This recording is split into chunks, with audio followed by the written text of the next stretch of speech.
vou compartilhar com vocês aqui alguns slides. Na verdade, algumas figurinhas, algumas coisas aqui. Cadê Certo. a janela inteira?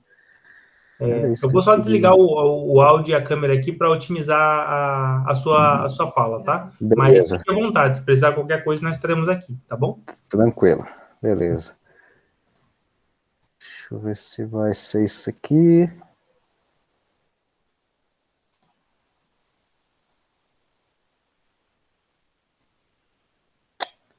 Tá, ok. Vocês estão vendo aí, né, a apresentação? Tá dando para ver? Sim, Alexandre. Beleza, não, tranquilo então. Bom, então boa noite. Bom, a gente já estava já conversando já inicialmente, né? Então vamos continuar conversando, tá? Não vamos mudar a rotina, não, tá? A gente continua nesse mesmo estilo aí que a gente já estava conversando, né? Meu nome é Alexandre, igual a gente estava conversando anteriormente, né? Eu estou aqui no centro do Brasil, aqui literalmente no centro da seca, né? Então a gente estava falando aí questão de problemas hídricos e falta de água e tudo mais. Pois é, eu tô literalmente no centro de tudo isso, né? Igual eu estava falando com a Natália ali. Aqui respirar aqui em Brasília já é um problema. Já é um problema de que você não tem muita umidade, né, para respirar. Então, o que a gente vai conversar hoje, na verdade, é nesse estilo mesmo, tá? É um sistema mesmo de conversa que eu quero fazer aqui, que é sobre o capítulo 6 que vocês já estão estudando desse livro do Ciência e Religião, Fundamentos para o Diálogo, do McCrafe. Então, vocês estão vendo aí o capítulo 6, deixa eu só pegar aqui, cadê? Aqui.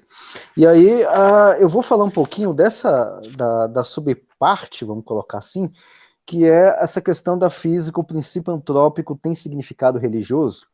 Então, o McCrafe ele vai trabalhar justamente com essa questão de princípio utópico, e aqui eu vou, eu vou trabalhar aqui com vocês nessa conversa, especificamente a questão do princípio utópico, né? Nesse capítulo todo, como vocês já estão lendo, já estão trabalhando, vai falar sobre a questão do transhumanismo, o próximo, vamos dizer assim, o próximo pedaço, que é depois dessa questão do princípio utópico, tem a biologia evolutiva. Podemos falar em designer na natureza? Né? Também vai acabar pegando um pouquinho, quando vocês forem trabalhar com esse tópico, vai pegar um pouquinho dessa questão do princípio utópico, mas eu não vou tratar disso, eu não vou adentrar nessa parte da questão da biologia, apesar de que dá para fazer literalmente a mesma coisa que eu vou fazer aqui com a física, dá para fazer com a biologia na questão do princípio utópico, tá? Então dá para fazer a mesma coisa, Você não sabia, né? com a questão da física, o que eu vou fazer, aliás, o que eu vou fazer na física dá para fazer com a biologia tranquilamente, tá? Então, o que eu fiz aqui? Eu coloquei alguns slides aí, algumas figurinhas, alguns tópicos, tá? Então, depois, se vocês quiserem, é aberto, pode me pedir, ou eu mando pro Raul, ele distribui para vocês, não tem problema algum, tá? O que eu vou fazer aqui? Aqui vai ser um pouquinho diferente do que está no livro, porque o que está no livro vocês podem pegar, ler à vontade. Eu vou fazer algumas inserções, vamos dizer assim, até um pouco adicionais ao que o McGrath faz na questão do princípio utópico. Tá? Inclusive, tem até uma bibliografiazinha que eu coloquei lá, tem um artigo muito bom do Paul Kirhone, e tem um outro livro que depois que eu fui lembrar, que eu não coloquei, mas que eu usei aqui também, depois eu vou pegar ele aqui, que também é do McGrath, que é O Ajuste Fino do Universo. Tá? É um outro livro do McGrath, lá da editora Ultimato. Tá? Bom, então vamos dar uma geral então do que é que eu vou. Bom, pode ver que é um negócio bastante curtinho, né? É pouquinha coisa do que eu vou trabalhar com vocês aqui, mas o principal foco vai ser essa questão das fontes do. Meu microfone? Vocês estão ouvindo bem? Oi, desculpa, acho que foi o meu aqui. Estamos sim. Então tranquilo. O principal tópico aqui vai ser a questão das fontes dos ajustes. Isso aqui é palavras minhas, tá? Então eu estou colocando aqui, vamos dizer assim, as fontes dos ajustes, que é dentro da física de onde é que vem esses ajustes. E aqui eu vou intercalar, dentro das definições, eu vou explicar isso direitinho para vocês, eu vou intercalar bastante essa expressão princípio tópico com ajuste, porque uma coisa está conectada à outra. São definições diferentes, tá? Mas aqui eu vou intercalar, eu vou intercambiar essas duas expressões. Tá? Mas vamos lá, vamos começar do começo. Tá? Primeira coisa na questão de definições, o que é princípio antrópico? Tá? Qual que é a ideia do princípio antropico? A ideia do princípio antropico, aí eu fiz um pequeno resumo aí do que seria princípio antropico. A ideia central é de que o caráter específico da necessidade normatizada normatizada no caso do sentido da natureza, teve de assumir uma forma muito particular para que o aparecimento de seres humanos, aqui na natureza ou no universo, tá? Natureza, universo, eu vou intercambiar essas duas palavras também, tá? Para que o aparecimento dos seres humanos viesse a se tornar possível dentro dos limites da história cósmica.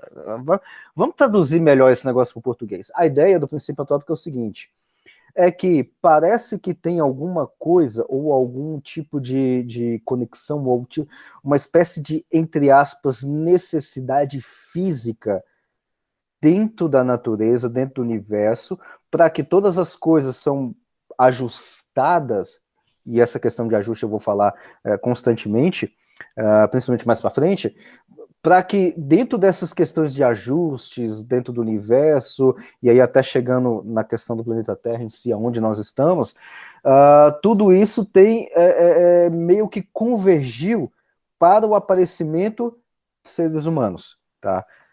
Já vou deixar um parênteses gigantesco aqui, né? Eu vou considerar a vida apenas a vida que a gente conhece, que é aqui a vida na Terra. Eu estou desconsiderando de princípio que não existe, estou desconsiderando de princípio, mas não estou afirmando que não tenha. Isso é uma outra discussão completamente diferente, tá? De que só tem vida aqui na Terra, tá? Só tem vida aqui na Terra e só tem vida inteligente aqui na Terra, tá? Inclusive, eu estava até participando eu não lembro agora se foi na última ou foi na penúltima conversa, até com o David, né? Lá naqueles talks que ele estava fazendo C.S. Lewis, estava eu e Eita, agora passou o nome da menina lá, falando sobre astrobiologia. Aí lá a gente discutiu, lá foi uma outra discussão, considerando vida fora da Terra, tá? Então lá a gente deu umas divagadas dentro do C.S. Lewis com relação a isso. Aqui não, aqui a ideia é da questão antrópica, do antropos, lá do grego, que é o antrópico, que é o ser humano em si, tá? Então, o princípio antrópico está relacionado, ou está visando justamente a questão do ser humano em si. Então, parece que tudo está ajustado, está formulado, está montado num certo formato que a gente está aqui, tá? Na pior das hipóteses, mesmo, obviamente a gente está no meio cristão, mas eu estou colocando agora no meio ateu, se você desconsiderar todas as coisas, vai ter que explicar por que a gente chegou até aqui e sem colocar a vida fora da Terra, porque a gente não sabe se tem. Então, assim, o princípio antrópico, mais pra frente eu vou até acabar enfatizando isso, o princípio antrópico, mesmo que para nós cristãos seja uma coisa natural, né, uma coisa simples, natural já, a princípio antrópico, mas claro, a gente é a criação de Deus, a gente tem a imagem de Deus, está lá na Bíblia, Gênesis capítulo 1, versículo 26, sei para nós é um negócio natural, sim. Agora, de forma geral, ou seja, inclusive fora do contexto cristão, o princípio antrópico acaba tendo, com vontade, sem vontade, querendo ou não querendo, chorando ou sem choro, acaba tendo ou tem bases, ou no mínimo tem alguma forma de pensamento científico. Tá? Tem. Porque para explicar isso fora da Bíblia, bom, você vai ter que, no mínimo, ser um agnóstico. Não dá para ser ateu e você colocar o princípio antrópico no meio disso só com forças. Tá vindo e veio até nós. Não dá, tá? Bom, isso vai ficar claro um pouquinho mais para frente quando eu for falar da questão dos ajustes, tá?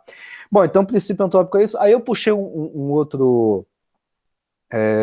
definição do Paul Davies. Paul Davies, ele não é cristão. Ele era, porque eu não tenho certeza do que ele é hoje, ele era agnóstico, tá? Paul Davies é um físico. Olha só a definição de princípio antrópico não cristão. Olha isso. A concordância aparentemente milagrosa, e olha que essa expressão aí que eu deixei destacada, esse destaque aqui foi eu que coloquei, milagrosa, um físico falar do negócio milagroso é um milagre, uma redundância complicada, tá?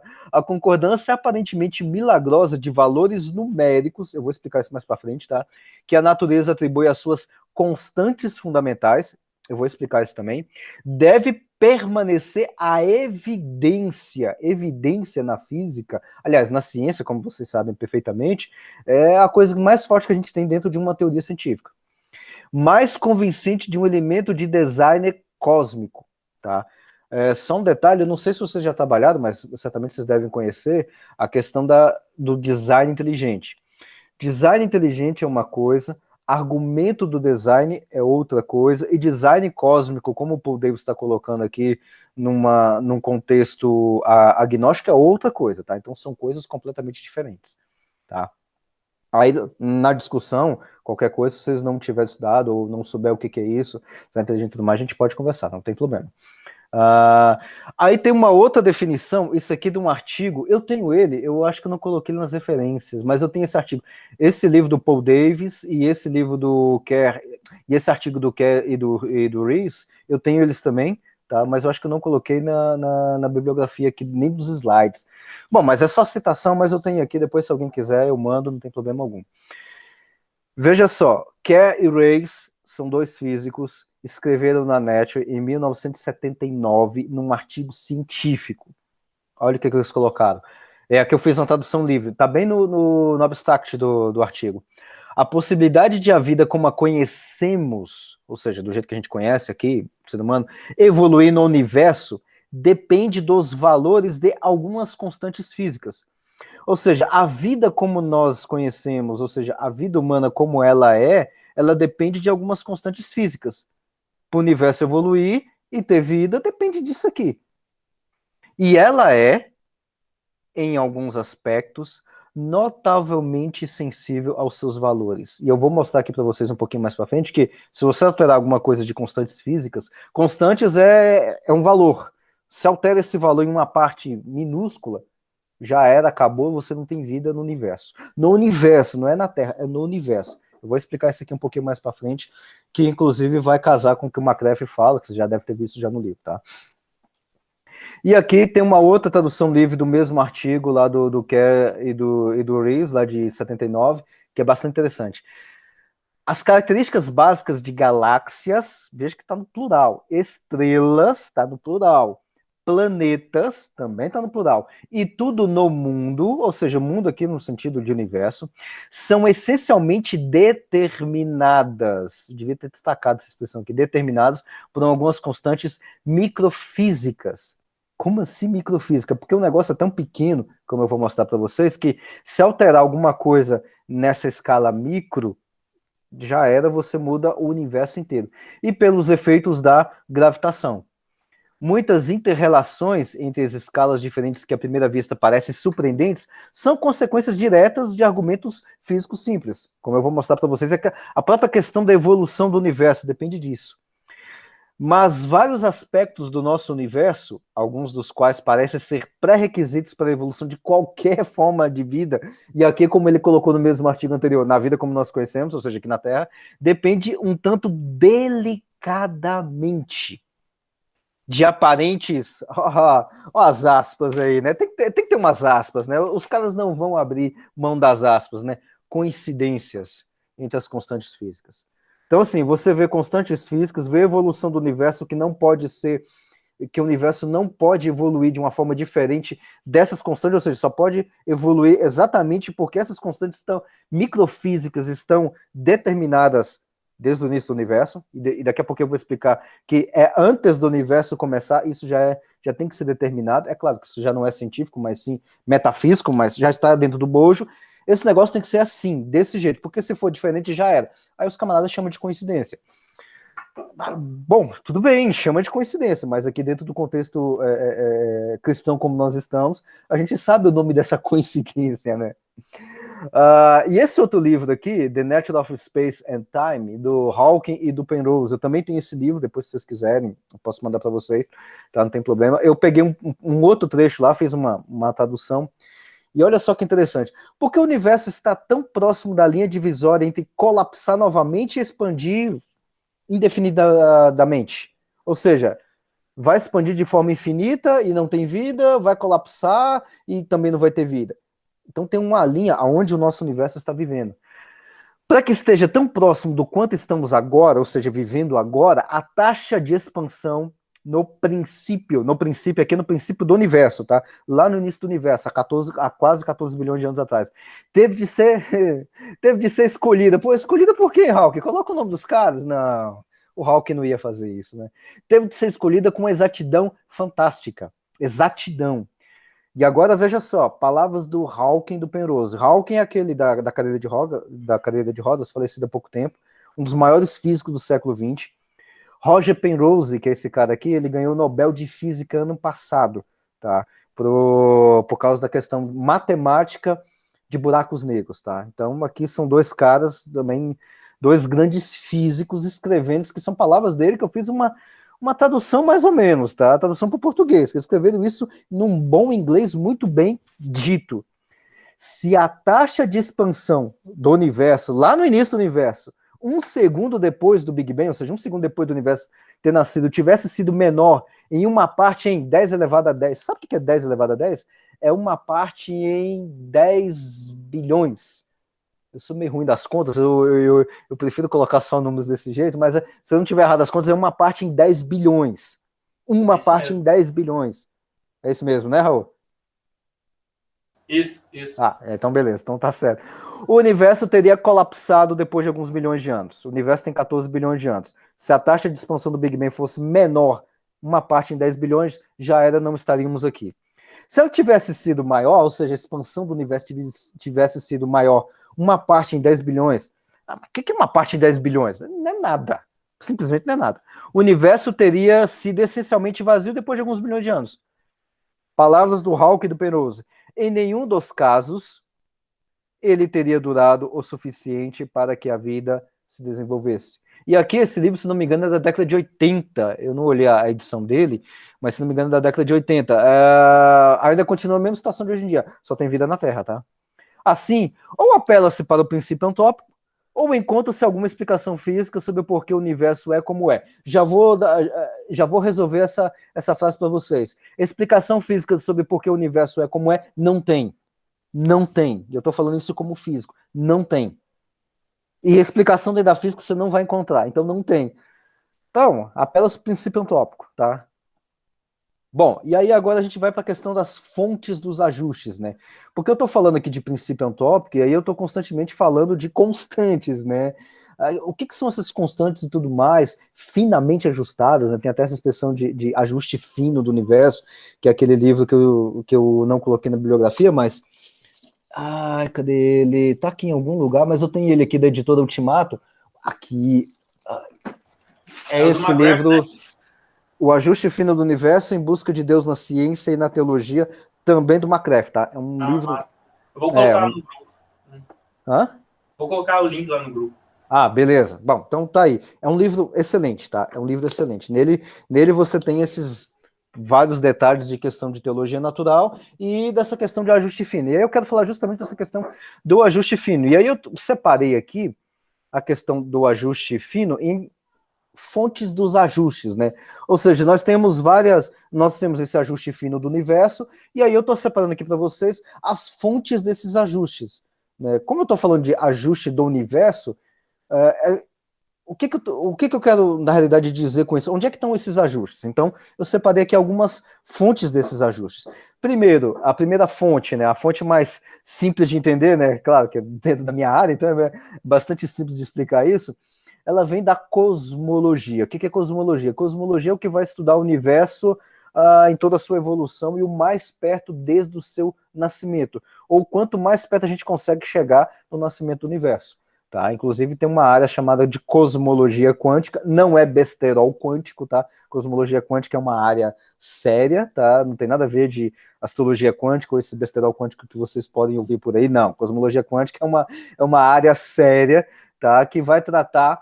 É uma sub-área da cosmologia que vai tratar do início do universo, de processos de nascimento do universo. Tá? Inclusive, a minha dissertação, a minha tese de doutorado foi justamente nessa questão de cosmologia quântica. Tá? Eu só trabalhei num pontinho lá do início do nascimento do universo. Bom, o que nós temos lá, então, como fonte de ajuste na cosmologia? Aqui eu trouxe aqui alguns dados, eu vou passar bem rapidamente neles, depois vocês podem olhar com mais detalhes e tudo mais, tá? É tipo isso, coach quântico, né? Depois vocês podem dar uma olhada melhor nesses dados. Aqui eu estou trazendo um quadro de como é que o universo, como que o universo evoluiu. Aliás, melhor, como é a história de sete cosmola de Quantum. Fica bonito. Porque assim, você fala qualquer coisa, ninguém acha bonito, mas coloca quântica ou quântico no meio da sua frase e tudo mais, cara, pega outro patamar, outro nível energético. Dá um efeito quântico diferente. É que nem o gourmet, tá ligado? É tipo gourmet, exatamente. É tipo o gourmet no alimento, só que na parte de relações sociais, você coloca o quântico daquela turbinada no negócio. Duplica o preço. Rapaz, eu fico maravilhado, porque eu fico assistindo, eu tenho por obrigação de ler notícias e tudo mais, até com algumas coisas que eu faço de aula e tudo mais, aí eu fico me deparando com as notícias, cometização quântica, tipo isso. Aí eu fico vendo cada desastre no meio do jornal, das notícias de jornalismo e tudo mais, que eu falo, meu Deus do céu, como é que esses caras fizeram isso? E assim, são coisas criativas, né? Eu não tive tanta criatividade quando eu estava fazendo meu doutorado, eu queria ter a criatividade desses caras, viu? Bom, então, a questão do universo, então, a questão da evolução do universo é esse quadro que nós temos aqui. No T igual a zero é quando o universo nasce. Ou seja, de 0 a 0,4401 segundo, você veja que é um intervalo bem pequenininho.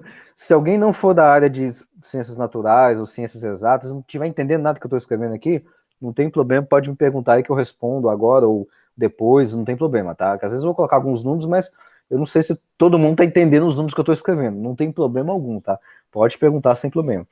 Então, nesse intervalo pequenininho aqui, nós temos o universo nascendo e um negócio chamado de era de Planck. O que é a era de Planck? Significa o seguinte, é uma era que ninguém sabe o que aconteceu lá. Ninguém sabe o que eu quero dizer, os físicos não sabem o que aconteceu na era de Planck. É onde existem as coisas que nós falamos de coisas quânticas, tá? Acontece justamente aqui. No instante 10 a menos 44 a 10 a menos 30... Agora vou fazer uma piadinha infame. Então quer dizer que esse lance de quântico é o que ninguém sabe o que acontece, coloca o nome de quântico, né? Exatamente. Eu lembrei que você tinha falado outra vez isso. Não, você não sabe o que é, coloca quântico. Coloca quântico ou coloca... Tem uma outra expressão na física também que a gente coloca, que é escuro ou escura. Matéria escura. É um negócio que tem característica de matéria, mas ninguém sabe o que é. E é literalmente isso, tá? Não é zoeira, é literalmente isso. É um comportamento que tem dentro de uma matéria que a gente não sabe o que é. Matéria escura, o nome disso.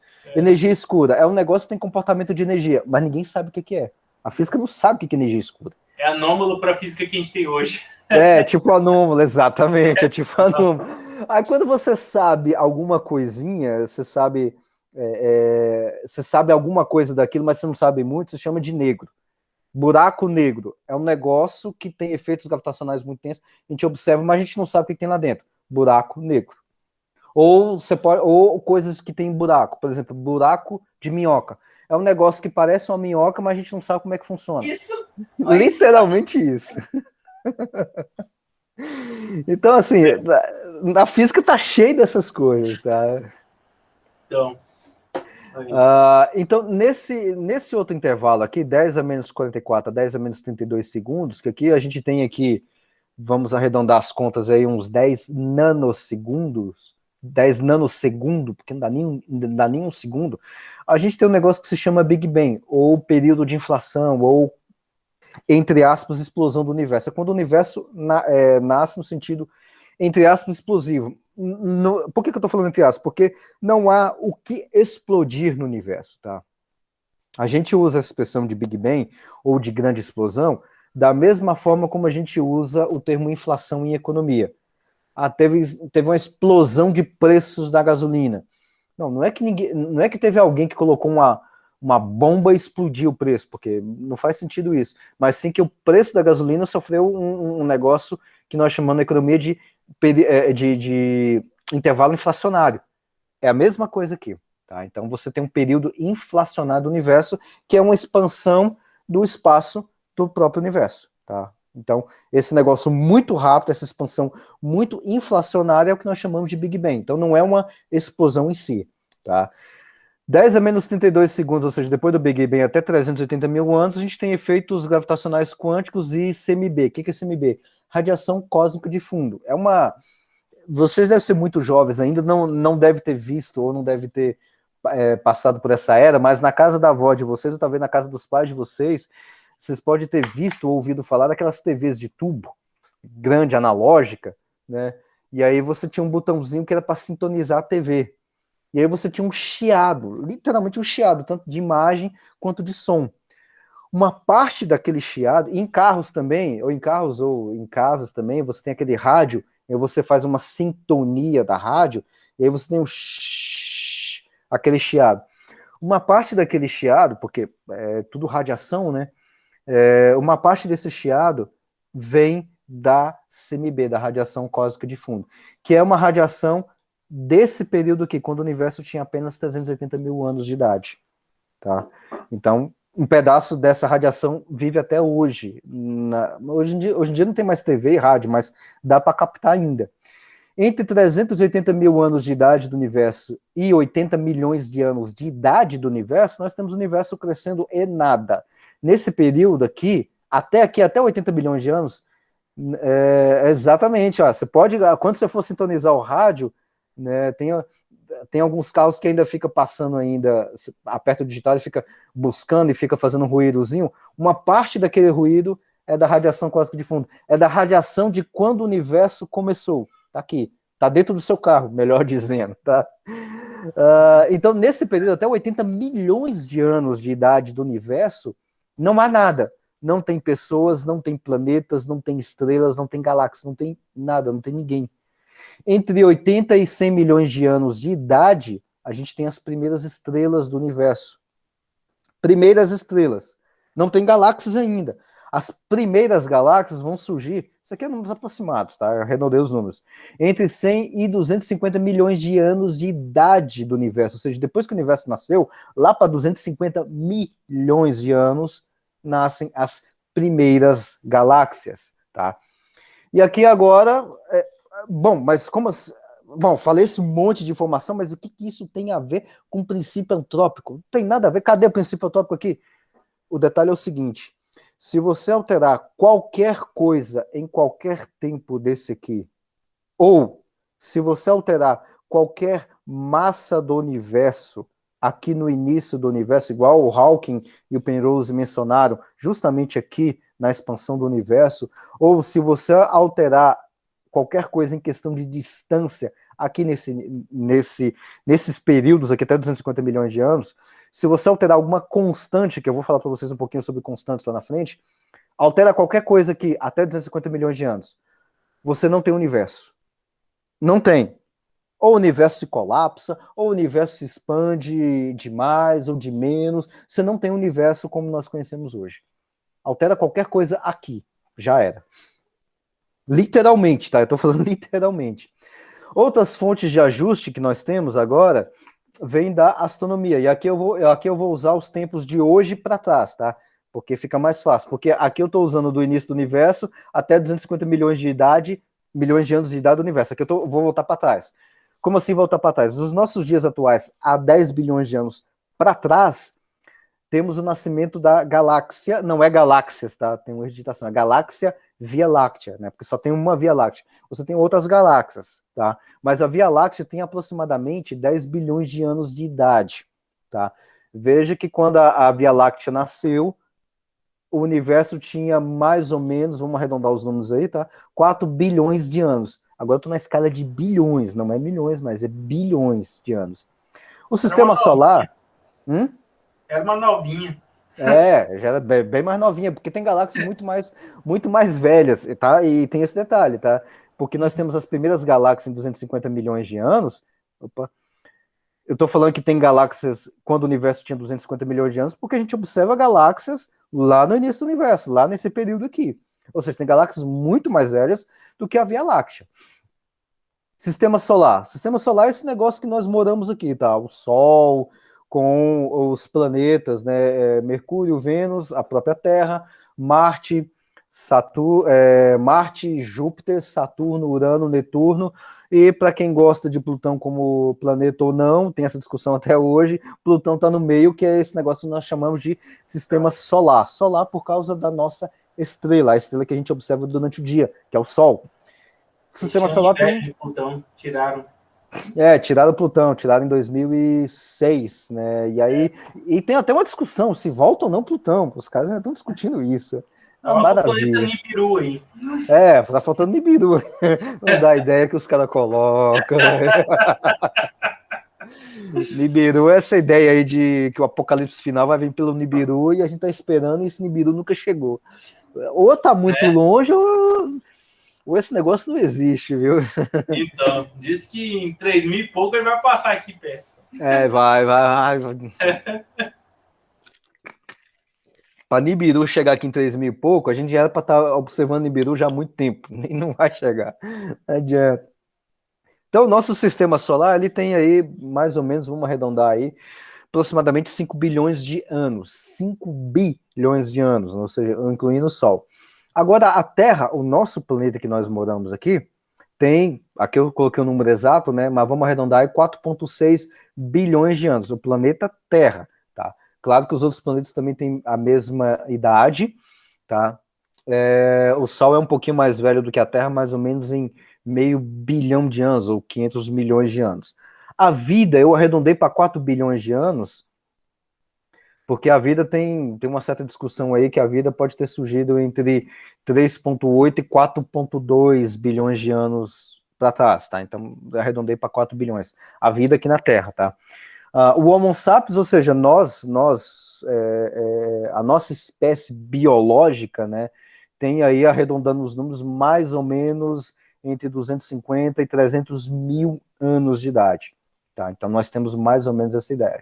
E a civilização, o que é civilização que eu estou chamando aqui? Algo que tem uma organização militar, uma organização social, uma organização religiosa, uma organização política ou protopolítica. Aí eu estou até citando os casos aqui, eu estou citando o Göbekli Tepe porque é um negócio que eu estou lendo atualmente. E é, até onde eu saiba, dentro da arqueologia, o assentamento, vamos chamar assim de assentamento social humano mais antigo que nós conhecemos até agora. Não de ser humano, porque o ser humano tem 300 mil anos, nós já temos aí...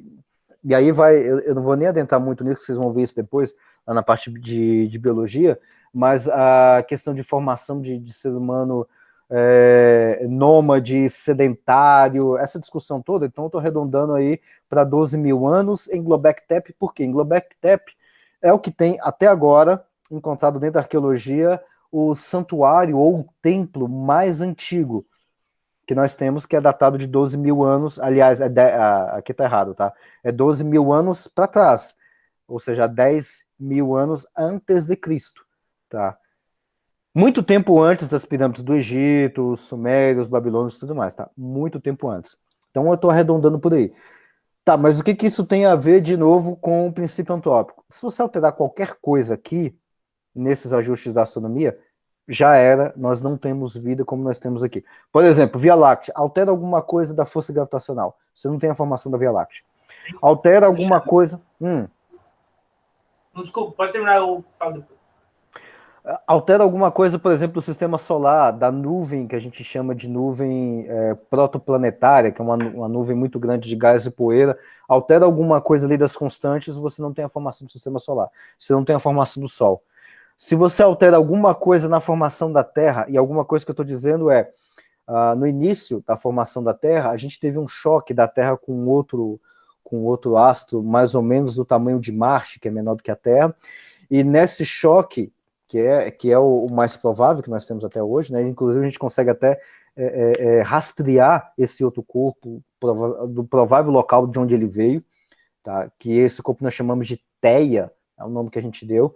Esse corpo bateu com a Terra, acabou se fundindo com a Terra, e os destroços desse choque, aqueles pedregulhos todos ali que ficou rotacionando a Terra, não tinha ninguém aqui, tá? Então ninguém morreu nesse período, tá? Esse foi no início da formação da Terra.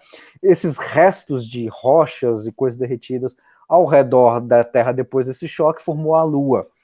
Se altera qualquer coisa ali, você não tem o planeta Terra, não tem a Lua. Bom, a Lua você sabe que ela é primordial para ter para regulação de vida, para ter vida aqui na Terra.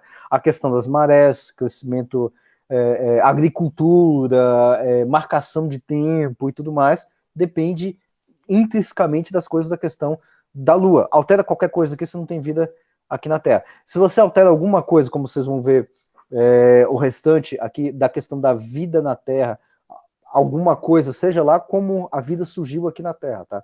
Tem diversas discussões dentro disso, de como é que a vida surgiu, mas se você alterar alguma coisa ali em algum desses modelos, você não tem vida aqui na Terra. Altera alguma coisa na questão de processos evolutivos, como vocês vão ver lá na biologia, na questão da evolução do gênero Homo e da nossa espécie, que é o Homo sapiens, já era, nós não estaríamos nem aqui. Se a gente altera alguma coisa que aconteceu aqui no início da civilização, ou das civilizações, não tem Göbekli Tepe, não tem, caiu um meteoro ali no meio da Mesopotâmia, ou alguma coisa naquela região entre rios ali que é atual, ao sul do capital do Iraque, Bagdá, Mesopotâmia e tudo mais, alterou alguma coisa, a gente teria uma organização completamente diferente de civilização. Ou seja, a coisa está finamente ajustada, e olha o nível de afinação, vamos dizer assim, para chegar até onde a gente está nos nossos dias atuais. E aí que eu estou arredondando até 12 mil anos, porque a gente tem de 12 mil anos para trás até os dias atuais, ou seja, 12 mil anos de história, nós temos a história toda acontecendo, que eu nem vou entrar em detalhes disso, porque aí já é o campo da história. Se altera qualquer coisa ali em questão de alguma guerra, ou em questão de alguma civilização, ou alguma coisinha que aconteceu ali, já era, acabou. Só para finalizar, só para dar um exemplo, tem milhões de exemplos durante 12 mil anos. Pensa, por exemplo, na encarnação de Cristo, né? Na encarnação de Deus aqui na Terra, ou seja, o próprio Cristo encarnado. Coloca que Jesus tenha nascido, por exemplo, alguns séculos antes ou alguns séculos depois de quando ele realmente nasceu, em outro período. O cristianismo não seria igual. O cristianismo seria completamente diferente. Ou, assim, é claro que a gente está extrapolando aqui demais a questão histórica, fazendo contrafactuais e nem sabe, mas se alterar demais, por exemplo, o nascimento de Cristo, a gente talvez não teria nem cristianismo. Então, assim, é um negócio a se pensar que tem um ajuste muito fino, inclusive, na história, tá? Até para a própria encarnação de Cristo. Certo? Tu ia perguntar, Raul? Oi, sim, assim, esses modelos que são colocados, eles são segundo o que se conhece hoje dentro da física, certo? Certo. Assim, existe alguma elaboração para se haveriam alterações dos princípios físicos que norteiam o universo? Existe alguma especulação nesse sentido, ou alguma estruturação nesse sentido para dizer, se determinado fenômeno acontecesse diferente, nós teríamos outras leis físicas que regeriam, e nesse sentido a gente não consegue governar o que vai acontecer? Tem, e aí são questões contrafactuais que vai entrar justamente aqui, ó. Fonte dos ajustes numa questão fundamental, que é isso que você está perguntando.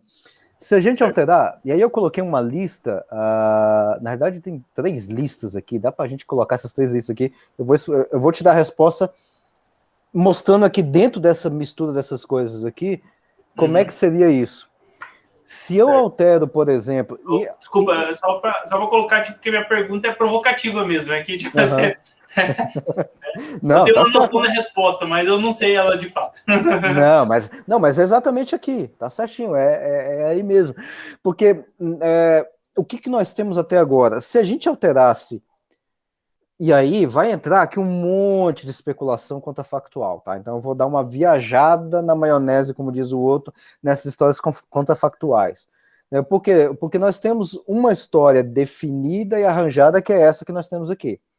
Se a gente alterasse alguma coisa nessa história, o que nós teríamos?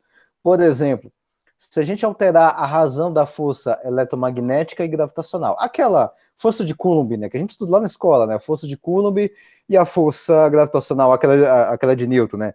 Força de Newton, né, é o G, aquele Gzão grande, massa, mzão vezes mzinho, dividido pela distância ao quadrado.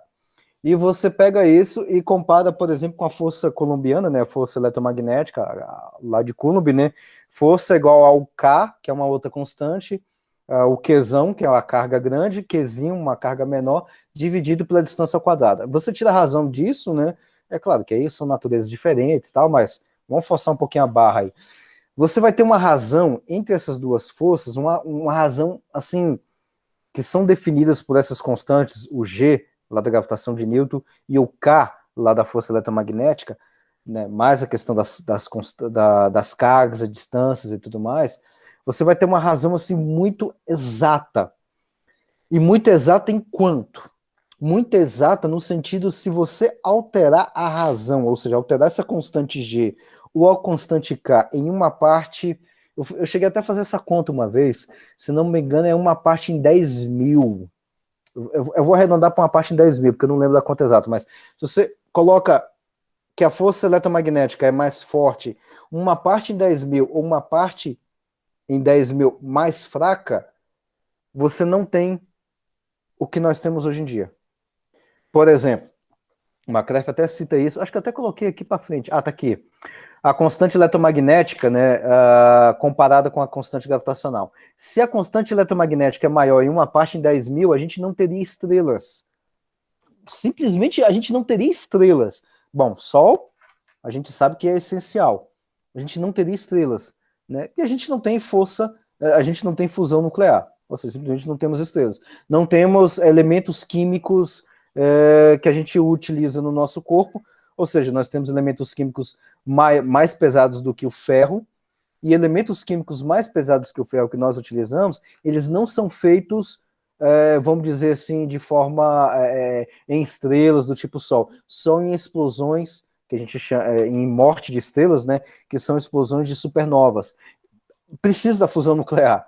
Se a gente tem uma constante eletromagnética maior, já era.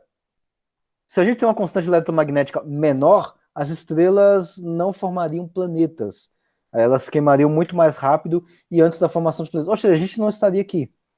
Então, aí é que entra essa questão que você colocou. Se a gente faz uma mexida nisso, na constante... Eu estou falando de constante eletromagnética ainda. A gente não teria estrela e nem planeta. Constante gravitacional, aquele G lá de Newton, se ela fosse menor, a gente não tem formação de estrelas e planetas. Assim, o negócio é simples. É uma parte de 10 mil menor, então já era. Você não tem o que nós temos. Pronto. Se fosse maior, as estrelas queimariam mais rápido e não teria tempo para formação de vida em planetas. Ou planeta Terra, vamos arredondar. Simplesmente isso. Ou seja, considerando que as leis físicas são iguais e mexendo só nas constantes, se a gente mexe nas constantes nisso aqui, já era. Nós não temos universo, não temos vida do jeito que é. Força nuclear forte é uma outra coisa que nós temos lá dentro do núcleo do átomo. Se você altera isso um pouquinho para mais, um pouquinho para menos, você não tem átomo. Assim, você não tem átomo. E se você não tiver átomo, você tem o quê? Você não tem nada. Literalmente isso. Se você altera a força nuclear forte para mais, um pouquinho mais forte do que ela é, tudo se colapsa e você não tem átomo. Átomo, todos os átomos. Se ela é um pouquinho mais fraca, bom, também não vai ter formação de átomos. Simplesmente isso. A densidade do universo, que é simbolizada por essa letra ômega, tá? O que é a densidade do universo? É a proporção que nós temos de massa no universo, que é ajustado no início do universo. Não é depois, é no início do universo. Quando o universo está nascendo. Aliás, quando o universo vai nascer, tem que ter essa densidade definida. Se ela não é definida, a gente não tem o universo do jeito que nós temos. Assim, simples. E é de forma literal. Considerando ainda as leis que nós temos. As leis físicas que nós temos, mexendo nas razões, a gente não tem universo. Energia escura, né? Aquele negócio que eu estava brincando com vocês inicialmente, né? Energia escura e matéria escura. São duas coisas, ou eu gosto de chamar de conceitos, não são objetos que a gente nem sabe o que é isso ainda, mas que são essenciais para que tenha universo. É, literalmente isso. Porque o nosso universo é constituído de 60, eu vou arredondar os números, 68% de energia escura e 24% de matéria escura. 68% de um negócio que a gente não sabe o que é, e 24% de outro negócio que é diferente desse outro negócio, que a gente também não sabe o que é. A gente só sabe o que é do universo 5%. Tá? Mesmo assim, precisa existir essas duas coisas que nós não sabemos o que é, para o universo ser do jeito que ele é. Então, e é literalmente isso. Tá? E dimensões espaciais. O que é isso? É as 4 dimensões que nós temos, as 3 dimensões aí de espaço, largura, altura e comprimento. Se o universo tivesse nascido de uma forma retorcida, qualquer coisa do tipo ali, e que a gente vivesse no universo não de 3 dimensões, mas de 4 dimensões, 2 dimensões, 5 dimensões, a gente não teria vida no universo. E aí, vida eu estou generalizando, vida no universo inteiro. Tá? Digamos que tem ETs viajando por aí. Não teria ETs nem viajando, e nem nós. Tá? Se as dimensões espaciais fossem diferentes. Então veja que mexer nesses ajustes aqui, nessas constantes, se você ajusta um pouquinho para mais, um pouquinho para menos, você acaba com o universo. Esse outro negócio que é chamado de constante de estrutura fina, alfa, né? O que é isso? É um monte de constante. Esse aqui é o da carga elétrica, o E. O H cortado é uma constante que a gente usa lá na mecânica quântica. O C é a velocidade da luz, 4π. ε0, esse ε0 aqui é aquela constante que a gente vê lá no eletromagnetismo. Ou seja, é um monte de constante. Quando você faz a conta desse monte de constante, dá esse número aqui. Se esse número aqui fosse um pouquinho menor, uma parte em 10.000, ou seja, 10 elevado a 3, ou seja, uma coisinha bem... vamos pegar aqui, fosse 7, e não é 7, vai ser 6, você não tem hidrogênio. Se você não forma hidrogênio, você não forma nada. Maior, vamos trocar esse 7 por 8. Você não tem supernovas. O que é supernova? Estrelas que morrem e espalham elementos químicos para a formação de planeta. Você não tem planeta no universo, só isso. Tá? Simplesmente isso. Alterando uma partezinha bem aqui, nessa constante de estrutura fina. Ou seja, ou se você alterar qualquer dessas coisas que eu falei aqui para vocês de constantes, gravitacional, eletromagnética, estrutura fina, ou qualquer outra força nuclear forte e outras coisas mais que a gente pode alterar, que eu nem cheguei a citar aqui, você não tem isso aqui. O que é isso? São as partículas fundamentais. O universo inteiro que nós conhecemos é formado por essas coisas aqui, que são as partículas elementares. Você tem os quarks, você junta 2 quarks down e um quark up, você tem o próton. Aliás, 2 down e 1 up é o nêutron. Você junta 2 quarks up e 1 quark down, você tem o próton. Aqui você tem os elétrons, que são partículas elementares também, você tem os neutrinos e você tem as forças. Aqui é a força eletromagnética, que é o fóton, que é a luz, os gluons, que faz o papel da força forte, que junta os prótons dentro do núcleo atômico, porque pensa, a gente tem ali um núcleo atômico ali, por exemplo, do hélio, berílio, lítio e outros elementos químicos, ferro. Você tem o que é o núcleo? É um monte de partículas que não tem carga, que é o nêutron, e um monte de partículas com carga positiva. E estão juntas.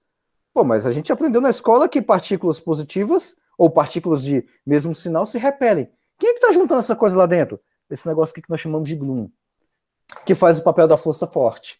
Você tira ele, bom, já era, você não tem átomo. Tá? A questão da força fraca, que é uma outra força também, bem fraquinha, né, que vai fazer papéis de decaimento radioativo, transmutação de partículas e tudo mais, que é essencial para a formação de outros elementos químicos, tá? São gluon de glue, exatamente. Gluon vem de glue lá da cola, né? É como se fosse uma cola que cola, que vai colar os prótons, literalmente isso, tá? Essa palavra gluon, quem deu essa palavra para ele foi eu esqueci o nome do cara, Gell-Mann, se não me engano, acho que é o Gell-Mann que deu esse nome de gluon, que é uma brincadeira lá, ele tirou de algum livro de literatura americana, e o glue não é uma forma de energia, eu vou te explicar isso agorinha, Sandra. Aí o Gell-Mann, ele tirou esse nome gluon, que é de uma brincadeira de glue, de cola, né? De algum livro infanto-juvenil, alguma coisa desse tipo, e colocou na teoria física, né?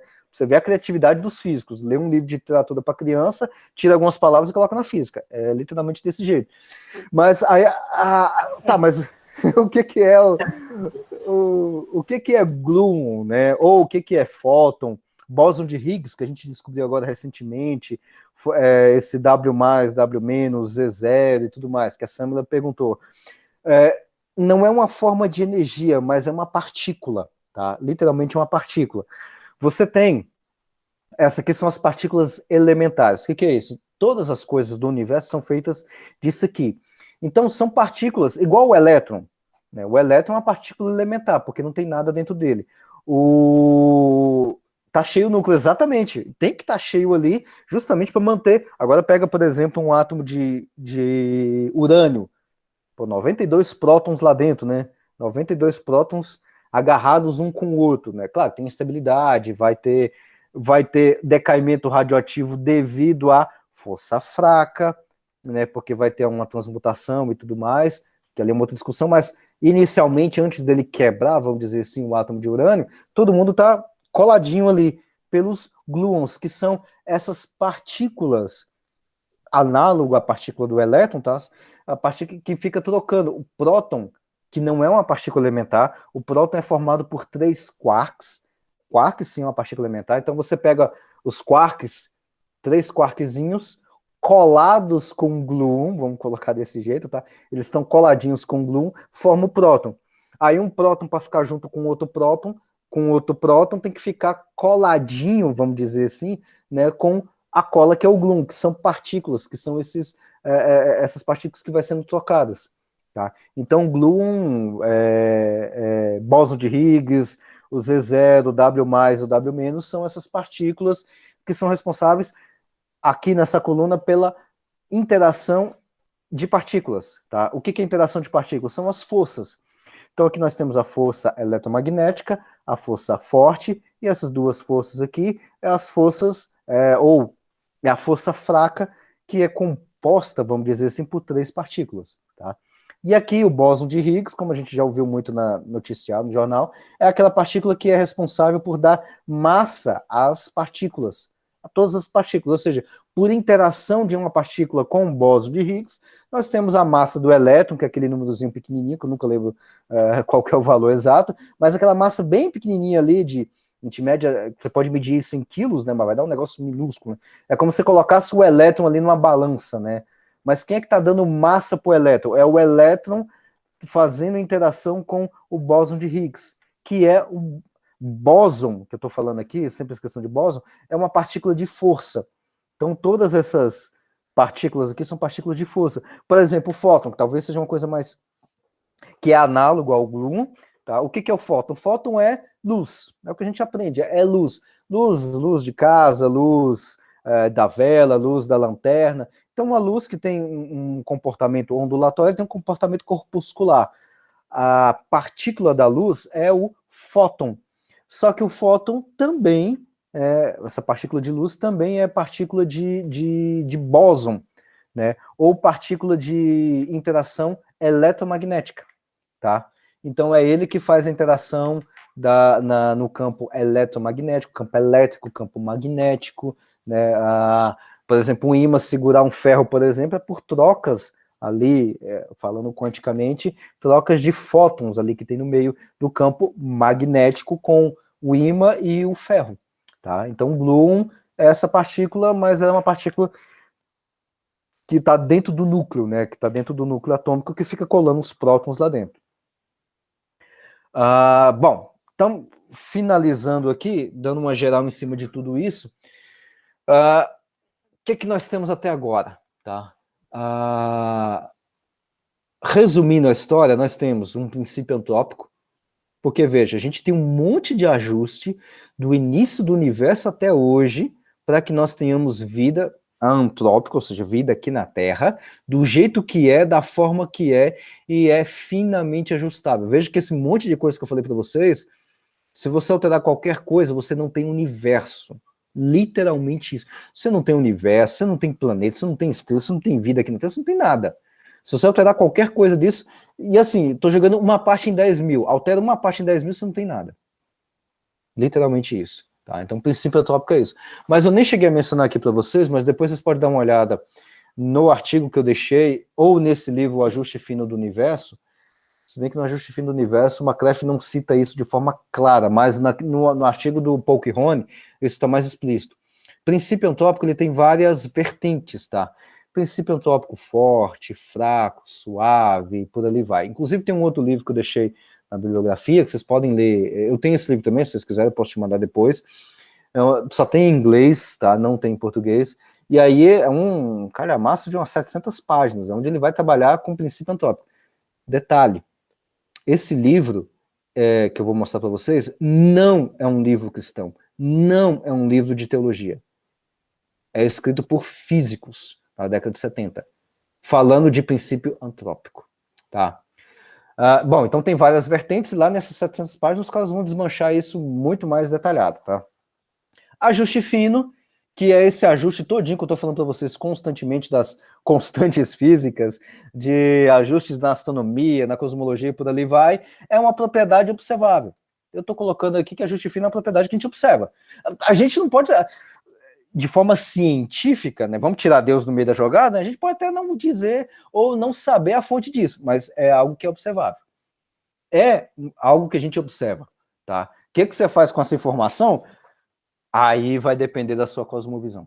Tá? Vai depender da sua cosmovisão. No caso nosso aqui, da nossa cosmovisão cristã, é que Deus criou todas essas coisas e ajustou essas coisas do jeito que estão. E detalhe, ajustou isso antes do nascimento do universo. É impossível você fazer o universo nascer e ajustando essas coisas enquanto o universo nasce. Bom, você é completamente incabível, não tem cabimento nenhum nisso. O universo está nascendo lá no instante zero, eu estou nascendo e agora? Qual que é a proporção da força eletromagnética e a força gravitacional que eu tenho que seguir para eu continuar nascendo? Não faz sentido. Então esses ajustes cai. Já, aleatoriedade, foi até bom você colocar isso, Sandra, que eu vou comentar até um detalhe com relação a isso. A aleatoriedade, do jeito que a gente conhece, vamos dizer assim, tem duas vertentes em cima disso, tá? A aleatoriedade no sentido físico, que é a aleatoriedade lá da mecânica quântica, mecânica estatística, aquela coisa toda que a gente tem, estatística, probabilidades e tudo mais, aquilo lá é real e existe. Detalhe, a aleatoriedade física, o termo que eu estou utilizando é aleatoriedade física. A aleatoriedade que você citou aí é essa aleatoriedade ou acaso sem sentido, filosófico, vamos colocar desse jeito, apenas para dar uma separada. Então, o acaso filosófico é tudo acaso, tá vindo aí nessa questão metafísica, nessa questão mais filosófica, não existe. Não existe. Tá? Não existe. Pode devagar, lá dentro da filosofia, dentro das correntes filosóficas, ateístas, agnósticos e tudo mais, a gente vai devagar, aleatoriedade e tal, não tem sentido, não tem propósito. Pode devagar, mas isso não existe fisicamente, não. Não existe isso fisicamente. Tá? E aí eu tô falando em questões desse porquê. O ajuste fino é propriedade observável e não tem como você colocar aleatoriedade no sentido filosófico ou algo sem sentido no início do universo, porque você não vai ter universo. Porque para invocar o universo como nós temos hoje, né, e aí vai mais um pedaço da pergunta que o Raul tinha feito lá, dá para ser diferente o universo do jeito que é, se a gente ajustar alguma coisa de uma forma diferente, sem colocar Deus na jogada? Dá, mas a gente vai ter que invocar um negócio chamado de multiverso. E aí a gente vai para a galera, como diz o outro, né? Primeiro, multiverso, a gente não tem nenhuma evidência nem das mais indiretas que provavelmente talvez exista. Não tem. Segundo, universo, falei de multiverso, né? Multiverso é um negócio que pode ter vários universos. Segundo, nós não temos evidência de universos paralelos ou qualquer outra coisa do tipo. Eu estou falando de forma científica ou de forma física. Não temos evidência nenhuma para isso, tá? E terceiro, que eu acho que é o que enterra ainda mais isso, não tem... Hã? Acho que a gente tem sim, a Marvel tá aí para provar que você tá enganado. Marvel. Só lá para funcionar, viu? A Marvel é científica, rapaz. A Marvel é científica. É só a Marvel, né, pra ter isso, viu? É uma boa essa aí, viu? Oi. E o último detalhe é, contrariando a Marvel de novo, nós não temos necessidades físicas para invocar multiverso ou universo. Não temos. Ah, não? Tá? Não, a gente não Isso para tem. mim é uma novidade. Eu achava que havia algum consenso sobre a questão do multiverso. O único consenso que tem de multiverso é que aquilo lá é teoria matemática. É pura matemática, então não tem nadinha de prova. Nada, zero. Nada, nada, nada, nada. Nem assim, o mais indireto, não. Eu acho que tem ali e tá caminhando. Não tem. Até a data de hoje, não tem. Não tem. Simplesmente não tem. E não Então, tem. Então acho que toda a esperança recai no buraco negro, né? Só lá mesmo, viu? Você está perguntando se o pessoal faz conta com relação tá fazendo conta. Tá, porque tem uma área da física que se chama teoria de cordas, supercordas, teoria M, multiverso, multiverso da mecânica quântica, universo equipirótico, universos paralelos. Então, são todas áreas da física, né, que vão trabalhar fazendo essas contas, né? É literalmente o que você falou, são contas matemáticas. Tá? E os caras trabalham bastante com isso. São todos modelos computacionais, na verdade. Né? Tem modelos computacionais nisso. Né? Então, assim, são vários cálculos matemáticos, assim, como faz parte da física teórica, os caras têm que fazer conta, têm que trabalhar, são livres para pensar e colocar suas pressuposições. Né? Então, por exemplo, eu tenho que colocar até esse quadro aqui atrás, na graduação trabalhei com um negócio chamado de teoria M. Tá? A teoria M é um modelo cosmológico que vem dessas contas, que é onde diz que o universo, um dos modelos da teoria M, que é o universo equipirótico, você tem dois universos paralelos, e o choque desses universos rodando no computador quântico, vai ficar legal, viu? Aí o choque desses dois universos paralelos, né, bem no choque você tem o Big Bang. É um modelo e tudo mais, explica o que é o Big Bang, mas são cálculos, são modelos, ou seja, são teorias e tudo mais dentro da teoria M, mas que não tem comprovação qualquer, da mais indireta que seja observável. Não tem. Simplesmente não tem. Então, não temos. E por que eu digo que não tem necessidade? Porque até onde nós conseguimos enxergar com as evidências dentro da cosmologia, o universo tem um começo, o universo não é infinito, ele é finito, ou seja, ele tem um tamanho, tá? Isso a gente tira tudo dentro das observações e dentro dos cálculos que a gente faz dentro de cosmologia, dadas as observações que a gente faz. Ou seja, com tudo isso, nós temos que o universo tem um começo, a matéria do universo é constante, ou seja, toda a matéria do universo começou com a mesma quantidade de matéria como sempre existiu, e o universo tem um tamanho. É grande, mas tem um tamanho. Ou seja, nós não temos necessidade para ir para o multiverso. Não temos nenhuma necessidade. Tá, mas quem começou aí a gente vai dar uma viajada, aí os camaradas do multiverso vão colocar isso, que não tem comprovação científica, aí a gente vai colocar que Deus criou esse iniciozinho do universo, porque vai depender muito da cosmovisão que a gente vai colocar no início. Eu vou na cosmovisão, por exemplo, nesse artigo aqui, cadê o artigo? Esse aqui do princípio antrópico, debate entre a ciência e a religião, do Polkerrone, tá aqui o link, depois vocês podem dar uma olhada lá. Nesse artigo aqui, o Polkerrone, lá no final, tá em português, lá no finalzinho ele vai até dizer, eu vou parafrasear aí um pouquinho mais longe do que o Polkerrone coloca, colocar que o universo, ou colocar multiverso como explicação do princípio antrópico, de tudo isso que eu falei para vocês, ou seja, não precisa de Deus. Uma das possibilidades que nós temos das coisas sendo ajustadas do jeito que é porque é uma possibilidade dentro do multiverso. Isso se coloca dentro do modelo de multiverso, né? E aí, o princípio antrópico advém de uma das possibilidades do multiverso. E o Polkerrone coloca isso, eu vou até um pouco mais adiante nisso, é que colocar que o universo veio, o nosso universo, né? A gente só conhece esse aqui, veio de um outro universo, choque de universos paralelos, multiverso, qualquer coisa do tipo, é querer ou ter uma vontade de tirar Deus do meio da jogada ou do meio do início do universo, e você está colocando uma outra cosmovisão no meio. Você não está fazendo mais física, está fazendo metafísica, está fazendo filosofia. Beleza? Mas não é física mais. Dentro da física a gente não precisa dessa questão de multiverso. Tá? Então, uma outra sugestão, então, princípio antópico, aqui está errada a digitação, tá? O R é depois do H.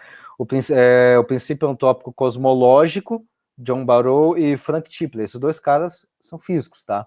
É um livro muito bom que eles vão trabalhar com questões físicas do princípio antópico cosmológico, tá? Ciência e Religião é esse livro que vocês já estão utilizando, tá? Então, não sei se vocês já leram tudo, mas Brasil, faltou um L aqui, caramba, tá cheio de digitação. Não sei se vocês já leram, mas leiam, porque é um livro muito bom, tá?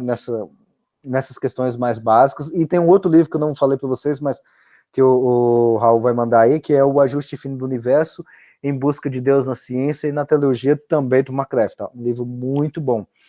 E para finalizar, uma outra recomendação que eu deixei para vocês, depois você pode entrar nesse link aqui, bit.ly/Cosmotel, que é algumas colunas que eu escrevo, alguns textos que eu escrevo lá no site Hora de BDA. E aí, lá eu trabalho, olha só que ironia dentro do princípio utópico, eu trabalho com cosmologia e teologia.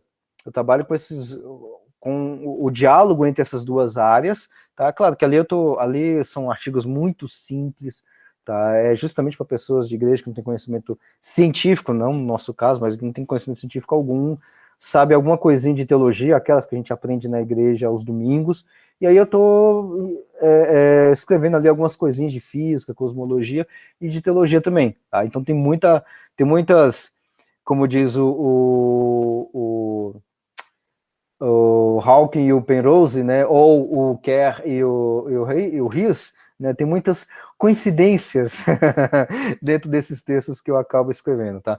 Bom, tá aí meus contatos, depois se vocês quiserem tirar alguma dúvida, alguma coisa, no Instagram, tem um Linktree aqui de alguns trabalhos que eu faço dentro de podcast e outras coisas mais, aí vocês podem ficar à vontade, quiser tirar dúvida ou conversar, tá? Então, à vontade. Então, era isso que eu tinha preparado para vocês sobre o princípio antópico. Massa, Alexandre. Show de bola, cara. Mais uma vez, muito obrigado aí, parabéns, né, pela apresentação. Bem, eu queria abrir para perguntas, para sugestões quânticas, né?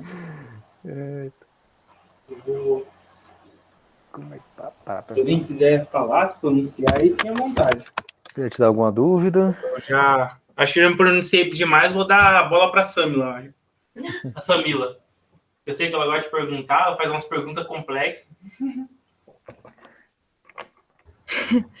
Ai. Alexandre, show de bola, parabéns. Nossa, gostei bastante da palestra.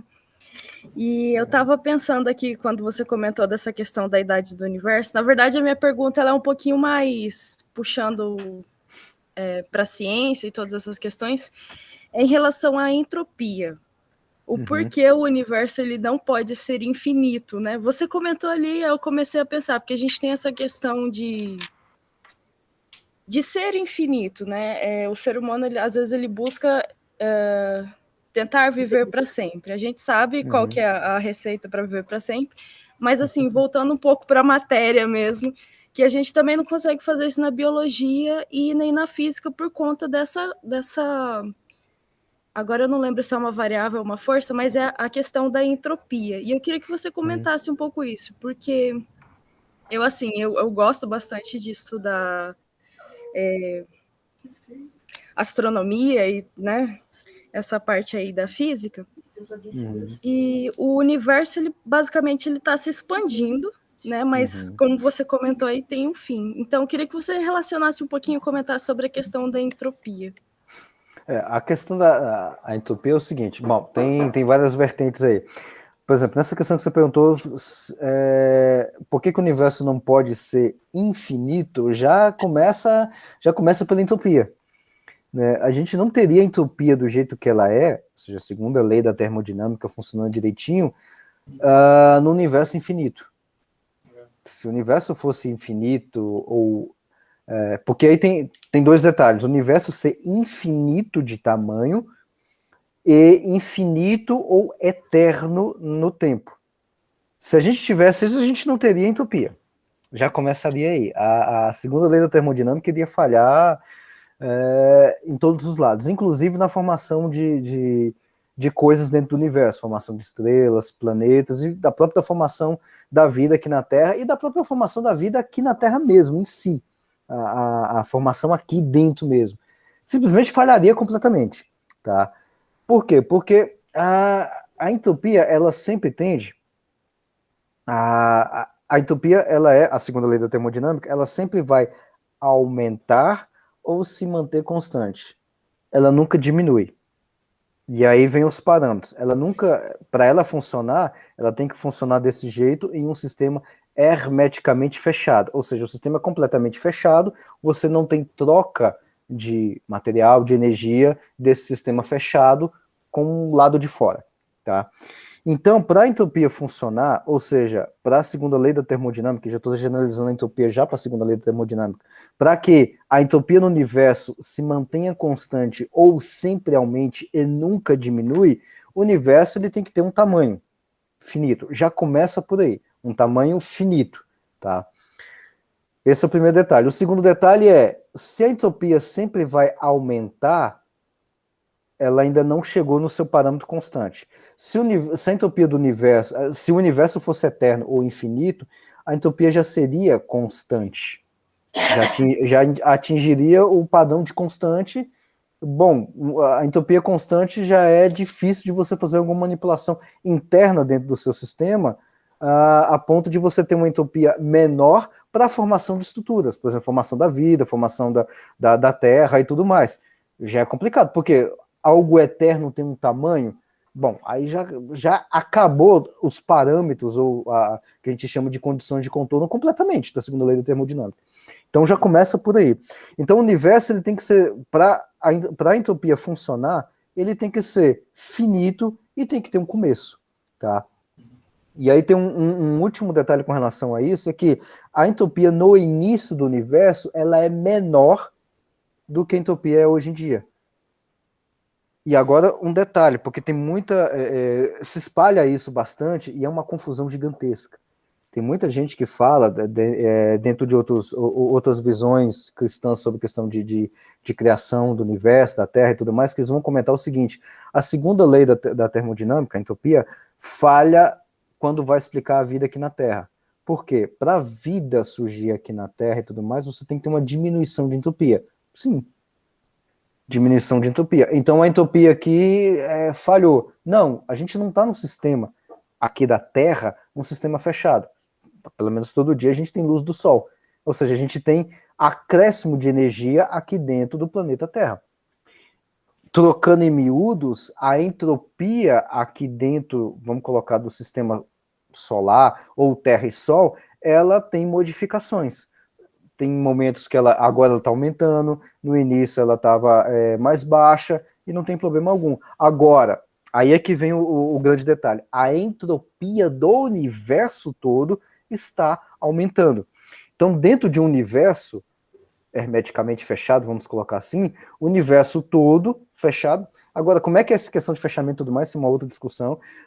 Dentro dos seus subsistemas, ou seja, dentro do universo, a gente pode ter a entropia aumentando, constante ou diminuindo dentro do universo. Mas a entropia do universo, de uma forma geral, ela está aumentando. Daqui a alguns milhões, bilhões, trilhões de anos, ela vai se manter constante. Tá? E aí acabou o universo, acabou qualquer outra coisa. Tá? Mas isso vai demorar muito. Então tem essa questão. Então o universo ele tem que ser finito e tem que ter um começo para a segunda lei da termodinâmica funcionar.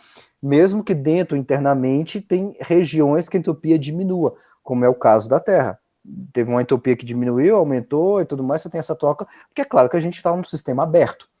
Tá? Aqui dentro, aqui na nossa redondeza, a gente está num sistema aberto, está num sistema, numa caixinha fechada. Tá? A outra confusão que pode vir, que é que você perguntou, porque o universo está se expandindo, né? Mas está se expandindo, mas e a segunda lei da termodinâmica? Não tem problema. Continua funcionando. A entropia continua aumentando. Mas para a entropia continuar aumentando num sistema onde eu estou aumentando ou estou expandindo o seu volume, eu vou ter que ter algumas regiões que eu vou ter que ter diminuição de entropia. Tudo bem. Outros eu vou ter que aumentar a entropia. Tudo bem. Mas a entropia do sistema todo, em crescimento, em expansão, tem que estar aumentando. Mas não deveria estar diminuindo? Bom, não. Alguma coisa internamente vai ter que aumentar mais para que na soma das microentropias dentro do sistema, a entropia do universo continue aumentando. Porque, assim, uma coisa que uma vez o professor falou, inclusive, sobre essa questão, é que se confunde muito com a entropia com o caos. E não é caos. Isso. É um estado de aleatoriedade. Então, assim, quanto mais aleatório o sistema for, maior vai ser a entropia dele. E vamos pensar em termos de dinâmica de espaço, vamos colocar assim, que eu acho que é mais fácil pensar bidimensionalmente. Quanto maior a sua área para deslocamento de partículas, vamos colocar assim, maior vai ser o seu estado de aleatoriedade, porque menor condições você vai ter de prever para onde aquela partícula vai. Então, a ideia em relação ao universo é parecida. Né? Claro, numa escala bem maior. Então, tem muito mais ordem de complexidade, né? Envolvendo a questão da ordem dos planetas, a movimentação de massas no entorno do universo, tipo, o que vai acontecer com a energia de borda, no caso do universo. Então, tipo, são várias questões, né, que assim, tornam muito mais complexo você pensar como que a entropia vai ser compensada, né, de um lado e de outro. Uhum. Mas é isso, tipo assim, eu demorei bastante para entender isso aí, Alexandre, porque a gente tem, né, a Fisicoquímica 2, a gente trabalha essa questão, mas, claro, a nível de partículas, né? Uhum. Mas quando a gente chega na segunda lei da termodinâmica, que nos pega. Um cálculo simples de você entender isso, simplificando caos, bagunça e tudo mais, pense em termos de energia. Uhum. Né? Então você tem você tem vários tipos de energia mecânica. Vamos pensar de forma geral, a energia útil, tá? Uhum. Entropia é o quanto de energia útil você tem no seu sistema. Uhum. Enquanto você está aumentando a entropia, o que está acontecendo com a energia útil? Útil que eu quero dizer, energia que é aproveitar para fazer trabalho. Sim. A sua energia útil está diminuindo. O que é uma entropia constante? Você não tem energia para realizar trabalho. Então, se você pensar em termos de questão de energia, talvez até simplifique ainda mais essas contas todas de você pensar. Então, a entropia de um sistema, quando ela está aumentando, significa que você está diminuindo a energia útil do sistema todo, de energia que vai realizar trabalho. Então, por exemplo, o que é mais organizado? Ou o que tem mais energia útil? Um carro novinho andando a 50 km por hora ou um carro parado batido, né? O que você vai ter mais energia útil, ou seja, energia de trabalho para realizar, é um carro que está movimentando a 50 km por hora, porque ele vai ter energia cinética, e aí na pancada você vai estar transferindo a energia cinética para o choque, para a energia sonora, para a energia térmica, e aí no final das contas você tem quanto de energia útil, ou seja, energia cinética? Nada, porque está tudo espalhado em térmica, em combustão, em amassos e tudo mais. Então, se você comparar, dentro dessa comparação do carro em movimento com energia cinética, ou seja, energia cinética é energia de movimento, que você vai realizar algum tipo de trabalho. Pancada é um trabalhão grande, inclusive. Compara essas duas energias e compara com a questão da entropia. Onde é que você vai ter uma entropia maior ou uma entropia constante? Na pancada. Por quê? Não é que é só uma questão de... não é só a aleatoriedade, o caos que vai ter uma bagunça realmente, mas a energia útil que você vai ter que ter naquele sistema ali é zero. Para você rearrumar isso, ou seja, abaixar a entropia daquela pancada, daquele choque, o que você vai precisar? Colocar energia externa, que é o mecânico ir lá e consertar. Então ele está colocando energia para diminuir a entropia e voltar a ter um carro novamente andando. Então, se você pensar em termos de balanço energético, balanço de energia útil, que vai utilizar em trabalho e tudo mais, você vê um negócio assim bastante claro. Universo que tem energia, que tem entropia constante, ou seja, não tem mais energia aproveitável. Isso aí é literalmente o fim do universo. Você não tem mais processo de fusão, você não tem mais vida, você não tem radiação, você não tem radiação, você não tem mais nada, você não tem movimento de planetas, galáxias, tudo mais. Acabou, o universo simplesmente acabou. Uhum. Enfim. Show de bola, muito obrigada, Alexandre. E o universo se apagou. Exatamente. Natália? Muito bom, Alexandre. Eu fiquei impressionada. E é tão interessante porque eu sou bióloga, né? E daí é interessante pensar, porque a gente não para muito para pensar em tudo que veio antes da vida, né? Porque a gente foca tanto na vida, então é interessante ver tudo isso que estava já acontecendo há tanto tempo. Mas, assim, a sequência de coincidências, né, é absurda. Eu acho que eu não tinha visto nada igual. Então, muito interessante. Eu gostei muito. E a sua palestra, assim, como você falou, né? Depende o que você vai fazer com isso, depende da sua cosmovisão, né? E esses dias eu tenho pensado muito nisso, nessa questão de tempo e de nada. O tempo no sentido que às vezes as coisas parecem demorar para acontecer e falar, nossa, Deus, por que o senhor demora tanto para fazer algumas coisas? E daí, você falando de tudo isso, como as coisas aconteceram no tempo exato. Tipo, se fosse milésimos diferentes, assim, ia fazer toda a diferença. Então, assim, é muito legal de ver isso para mim. É um testemunho, assim, vivo de como Deus trabalha perfeitamente muito antes da gente ter consciência de tudo isso. Ele já trabalha desse modo perfeito, fazendo tudo que a gente conhece, né? Lembra muito legal Hebreus que fala que tudo que é visto foi feito daquilo que era invisível, e também quando a gente lê em Gálatas 4, quando fala assim que na plenitude dos tempos Jesus veio, e daí eu falo, puxa, tipo, vem tudo na hora certinha, né? Exatamente também como você falou de Jesus.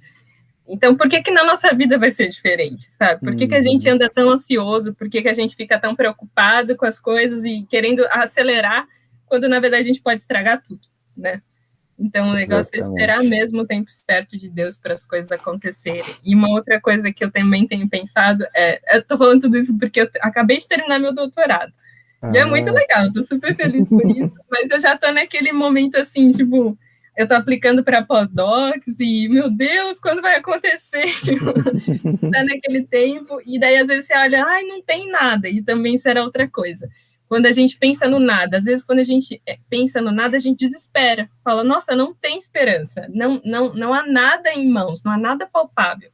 Mas quando a gente pensa também nesse Deus que fez tudo do nada, e tudo que a gente vê, tudo que você falou de uma forma assim... incrível. Você vê que Deus fez tudo acontecer do jeito certo. Do nada. Então, significa que não tem problema não ter nada na nossa vida. Em algumas áreas não tem problema o nada, porque o nosso Deus é aquele que vai fazer as coisas acontecerem do nada. Então, é muito legal. Eu fiquei muito feliz e edificou minha fé também, a palestra de hoje, pensar nessas coisas, fazer os links. Muito legal. Obrigada, Alexandre. Alexandre, Sim. Você lá no comecinho, você me lembrou realmente que tem como fazer esse Deus antropológico. Princípio antrópico, dá para verificar o princípio antrópico também na biologia. E aí eu lembrei que há muito tempo atrás, 3 anos, eu vi uma palestra sobre esse princípio antrópico dentro da biologia. Eu lembro que tinha umas coisas de umas proteínas, fibrila, uma coisa assim. Você lembra de exemplo? Só para exemplificar mesmo. Na biologia, bom, a gente tem a bioquímica inteira. O ajuste de aminoácidos, literalmente tudo. Basicamente. Começando pelo ATP, que é o mais... Começando pelo ATP, a gente pode começar pelo ATP aí, trocas, os ajustes do... Eu não vou saber os termos exatos, mas a gente tem... Sequenciamento do DNA. O sequenciamento do DNA. Por exemplo, na questão do DNA, só 20 aminoácidos. Não poderia ser 21 aminoácidos? Não poderia ser 19 aminoácidos? Não, tem que ser 20. Se for 19, não dá para formar o que nós temos de vida humana e tudo mais. Se for 21, também não dá. E só 20. Então, assim, tem milhões de ajustes dentro da biologia na questão de proteínas, né? Então, você tem, por exemplo, o próprio DNA em si, né? O DNA, que é uma fita, vamos dizer assim, uma fita biológica diferente em questão de organização do RNA, por exemplo, né? Então, o DNA que você tem ali, eu espero não estar falando besteira, mas você tem ali o enovelamento do DNA dentro da célula, em seres procariontes, por exemplo. Eucariontes ou procariontes? Isso. No que tem núcleo, eu esqueci agora qual que é. Eucariontes. Dos eucariontes, por exemplo, é essencial para a questão de animais como nós. Né? A Natália daqui a pouco ela vai me corrigir um monte de pontos aí. Então, é essencial você ter a fita do DNA ali dentro do núcleo, e é de uma forma que ele é enovelado exatamente daquele jeito, porque a fita do DNA ela é extremamente sensível à temperatura, à pressão, a questão do próprio meio aquoso, onde ele está dentro da célula. Então, se você mudar qualquer coisinha ali, simplesmente não tem nós, né? Então, o ajuste fino dentro da biologia, eu vou dizer, ele é tão ou até mais fino do que na própria física, inclusive. O próprio enovelamento da fita de DNA, se for enovelado de determinadas formas, ela é complexa e faz mutações que não são apropriadas para a existência de vida, então é complexa, então tipo assim, é muito massa. Quando eu fui estudar aminoácidos, que a gente vê essa questão, né, as dobras, eu achava assim, que era tipo uma dobra aleatória, daí eu descobri que não é uma dobra aleatória. Não é, e não pode ser aleatória. E um negócio que me chama tanta atenção, assim, eu acho incrível isso dentro da biologia, não é aleatório, tem erro, pode acontecer erro por questão de mutação e tudo mais. E um terceiro detalhe, tem correções para que essas mutações, esses erros, não fiquem completamente aleatórios, vamos dizer assim. Exatamente. Tem autocorreções. Cara, e é massa. Quando você estuda assim, tipo, você vê a forma como a nível molecular, né, atômico molecular, você vê que, tipo, ainda que não seja algo conduzido, vamos colocar assim, humanamente falando, é algo que está tão exatamente organizado, tipo assim, que eu falo, cara, não... Tem uma mente por detrás disso, assim, é fantástico. É fantástico. O pouco que eu pude estudar de bioquímica, assim, que é extremamente introdutório, tipo, foi incrível, sabe? Realmente por causa disso, assim, cara, é brilhante. Cara, o ajuste fino na biologia, ele vamos dizer assim, no bom sentido da palavra, ele é muito pior do que na física. Porque na física eu consigo, aqui onde eu estou e tudo mais, que eu não tenho tanto conhecimento, assim, de cosmografia, de cosmologia e tudo mais, eu consigo montar um universo fácil, assim, eu monto um universo ali, dentro de equação e tudo mais, é fácil, para mim é fácil.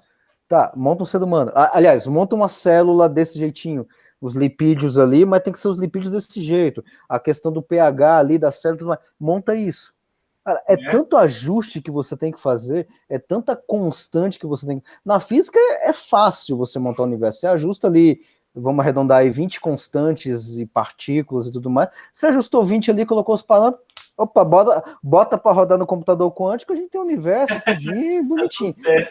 Faz isso na biologia. Cara, eu não tenho... Eu consigo citar, e eu não sou da biologia, eu consigo citar mais de 20 ajustes na biologia facilmente. A começar pelos próprios ajustes físicos, né? Para organização dos átomos. Já começa por aí, né? Então, é um negócio incrível, cara. Biologia é um negócio incrível. É massa. Bem, amor, você tem mais alguma coisa? Não? Bem, obrigado, Samila, pelos seus comentários, obrigado, Nath, por compartilhar conosco, né, o seu testemunho, né, dessa reflexão que você fez. Obrigado, meu amor, pela participação também, e Alexandre, né, eu estou muito feliz, né, todo mundo está envolvido, a gente está conversando, acho que é muito bom quando a gente consegue esse diálogo, né, tipo, nem sempre acontece, que às vezes a gente... Não terminou ainda. Mas eu já estou finalizando. Quero agradecer a todos mais uma vez.